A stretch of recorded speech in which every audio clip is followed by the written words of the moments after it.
We had a video that discussed how to teach a PLC class, and the video was way too long. There wasn't too much information, but it was all the information in one video. So we're going to do a series of videos and break it down. So there'll be one video on the philosophy, your attitude towards teaching the class, what the students need to have before they show up. There's going to be one on the hardware that you use. That will include the training stations, not just the PLC controllers, but the learning stations. And there's going to be one on the manuals, the lab project manuals, and lectures and discussions. So this is the first one on the philosophy of teaching. This is a 15-minute discussion on kind of introducing how to teach PLCs. Your learners, when they show up, need certain prerequisites, and we're going to go over these. Some of them you can take care of in class, other ones there's not much you can do about. But you need to be aware of all of this information. If you're really serious about teaching PLCs, watch this video. So I'm going to start right at the basics. That's reading, writing, and arithmetic. Some of you are probably laughing right now. However, you would be surprised. And by the way, I have thousands of hours in the classroom, live classroom, in front of students teaching these subjects. You cannot determine who's going to be in your class. Or there'll be people in your class that don't want to be there, but they're forced to be there in order to maintain their job status. But you will come across people who are challenged when it comes to reading, writing, and arithmetic. Now, it's hard to imagine anybody that can read and not write. So reading and writing, I kind of group that together. And arithmetic is extremely important in all phases of life. It allows you to logically conclude what's fair. When you work with an equation, this and this or that plus this equals this, being able to model the situation in your head, and I mean with control systems too, to come up with equality is an arithmetical function. So that's obvious, reading, writing, arithmetic. The one that's not so obvious, but you're going to understand it immediately, is visual spatial reasoning. Right away you probably have an idea of what that is, but let me make sure that you understand. This is a category of reasoning skills that refers to the capacity to think about objects in 3 dimensions and draw conclusions about these objects with limited information. Someone with good spatial abilities might also be good at thinking about how an object will look when rotated. Myself, I can visualize almost anything that I've seen and have good information on in 3 dimensions and rotate it a full 2 pi steradians. That means I can look at it from any angle. Visual spatial skills are of great importance for success in solving many tasks in everyday life. If you can't visualize in 3D, you're not going to do well with PLC programming and troubleshooting. They also have something they refer to as spatial intelligence. That's the ability to comprehend 3-dimensional images and shapes. Now, you're not going to teach visual spatial reasoning, but you need to be aware of the individual levels of the learners in your group that you're teaching. Without a reasonable level of skill in this area, the learner will struggle to understand the relationship between a controller and the process that is controlling. Skilled trades, meaning hands-on people, that could be engineers that spend most of their time out on the shop floor, technicians, electricians, they have an edge over everyone else when it comes to this type of learning, to learning a relationship between a virtual process in the computer and the real process that is controlling. One exercise that you might consider is having everyone in the class build something that requires measurement, cutting to length, and assembly, requiring some movement within this something, such as things that slide or rotate, would be a great improvement on that. One simple way to do that is to have them build something like this. Now, these things are cheap. I think this one's $40 on Amazon. And there's parts that have to be glued, and there's parts that you don't dare glue, that actually have wax applied as a lubricant. So you could make this an assignment. In other words, you can make it part of the course. And if you're charging for the course, or they're paying an application fee, then that would include this $40 kit. And at the end of them assembling it, you'll see the people that have good spatial reasoning and those that don't. Now, what can you do about it? Nothing more than be aware of their spatial reasoning when you're doing word pictures. The best explanations are always word pictures. And they usually begin with, picture this. and then you go on with your word picture. Here's a couple more of those kits. All of these are within the $50 range, and they're from one particular manufacturer. They're ROKR. Notice that they all have hand cranks. Another project that you could give the learners is to build a electric motor drive, which means they would have to build the coupling. You see where the handle attaches to the shaft that drives it? They would have to remove the handle, the crank, and then develop a coupling that would fit to a small DC motor that you run on batteries. These are just things to improve their spatial reasoning while they're going through the initial part of the course where you're doing a lot of talking. Now, if you got a 5-day class, you don't have time to do this. Okay, visual spatial reasoning. Again, there's nothing you can do about reading, writing, arithmetic, and visual spatial reasoning other than when you go into the classroom, you need to be acutely aware of where they are all at. It doesn't mean you ask them a bunch of questions, but you need to be looking to see who's challenged. And another category would be physics. Now, when I say physics, I'm going to say electricity, mechanics, and the physical laws. You don't have to know these things, and you don't have to have visual spatial reasoning, and you don't even have to be good at math in order to take a PLC course. But to be successful at the goal of the course, you will have to have a reasonable level of skill in all of these areas. Fluid mechanics, pneumatic systems, hydraulic systems, and these are just a few examples of understanding fluid mechanics. The one in the upper right-hand corner, that's a shock absorber. And if you understand how a shock absorber works, and remember, fluids are gases and liquids. So whether it's a gas or a liquid, it's a fluid. So understanding how a shock absorber works with the check valve and the size of the ports that allow the fluids to compress and transfer from the upper to the lower chamber back and forth.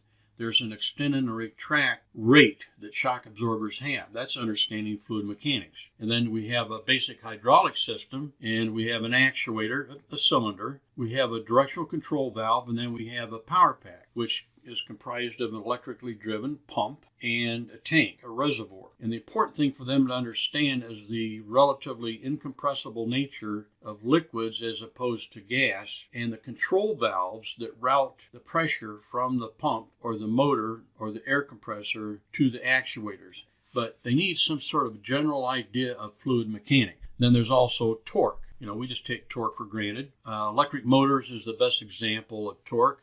And then, of course, electricity is really the big one. Of the three, electricity is the most important because that's what industrial control systems are. They run off of electricity. So they need to understand AC and DC. When it comes to the measurements, is that it gives you an inherent understanding of the relationship between volts, amps, and resistance. Now, watts we put in a separate category because watts is a combination of volts and amps. Its voltage is the pressure, and amps is the movement against the R or the ohms. They need to understand Ohm's law and, of course, series and parallel circuits.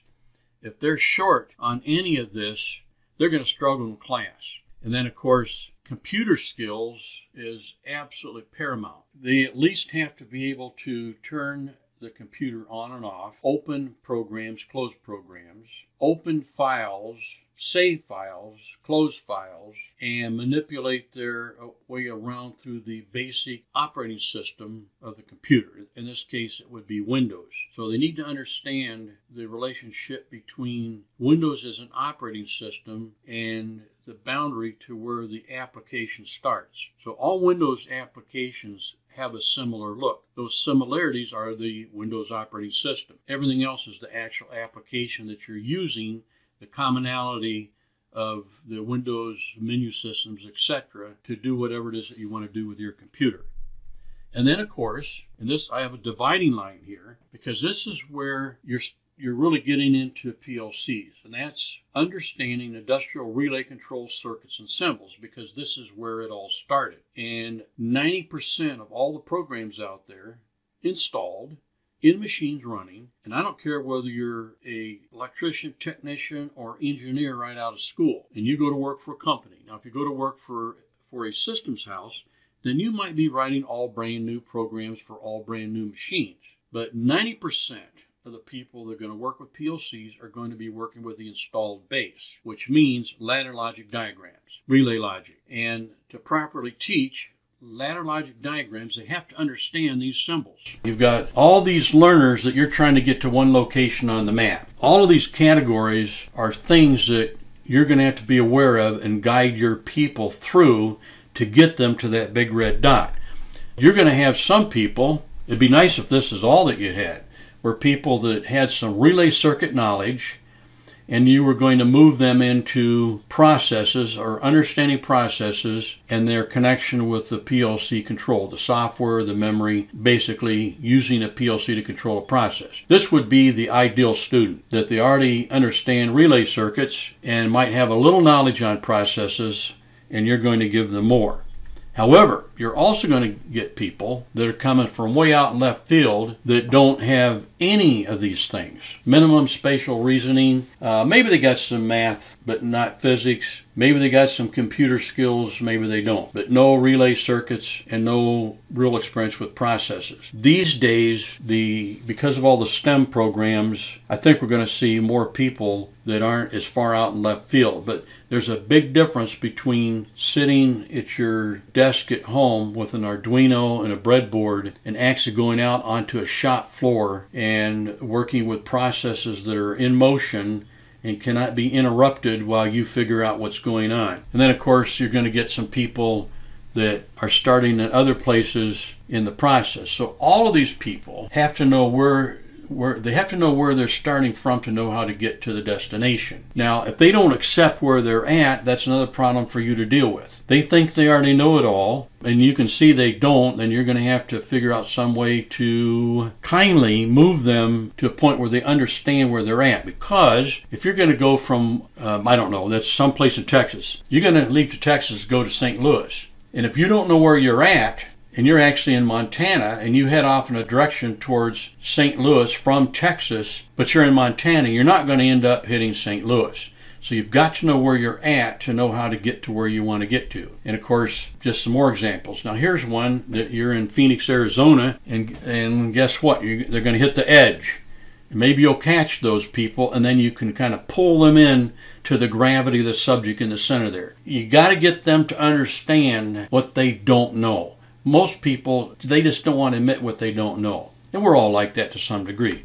Nobody likes to look like an idiot. However, they learn faster and better if they just accept where they're at, and they're going to get to the destination quicker. So you have to know where your students are starting from to know how to get them to the destination.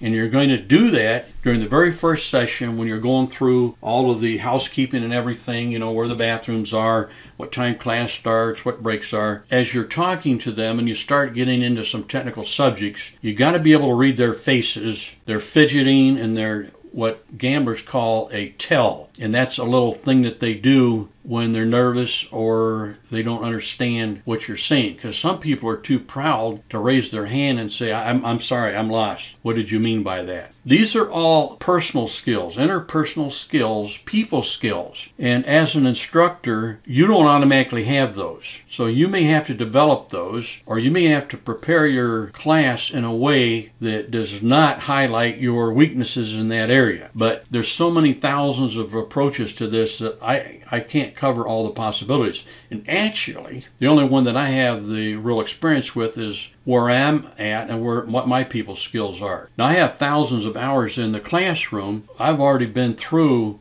my baptism of fire. Matter of fact, the very first class I taught was on solar energy, and there were 237 people in the class. It was in a high school auditorium, and it was 2 nights a week for 6 weeks. Fortunately, I was well prepared, and I'm a typical geek that I do a mind dump on people. I'll tell you everything I know whether you want to hear it or not. There's an advantage to doing that, and that is that it's pretty easy to cover everything and ignore that people are sitting there, you know, ready to shoot themselves, and their eyes are flickering because you're saying way too much. Beginning with electricity, computer skills, and some industrial relay control circuits and symbols. Again, the computer skills is too late now once you got them in the classroom. And you're not going to do much with their electricity, but you are going to enhance their knowledge of industrial relay control circuits and symbols, because that's part of teaching PLCs, is explaining the origin and the reasons for ladder logic diagrams. So you're going to start out with some lectures, and you're going to start out explaining industrial control. You're going to start explaining relays. Then at some point you'll make a transition from relays, coils and contacts, to memory, bits and instructions, and that relationship with ladder logic diagram. A good course has to have hands-on experiential learning. And the primary element of hands-on experiential learning is what they're using for a learning station. Now, if they're using the laptop with the simulator, that's not an impossible situation, but that's very ineffective. The reason a lot of people use that is because it's either free or it's very inexpensive. You don't have any PLC hardware to deal with, cables to deal with, power cords, extension cords. Everybody, or in groups of 2 or 3, has a laptop, and they just kind of take turns working with a simulator. The problem with simulators is they don't necessarily stay up to date. When it comes to the basics, there is no up to date because the basics stay the basics. But it's not the same thing as writing a PLC program, downloading it into the PLC, and then exercising some input devices and seeing the output devices respond the way that you thought they would. That cannot be replaced with a simulator. But if that's all you got to work with, then by all means use a simulator.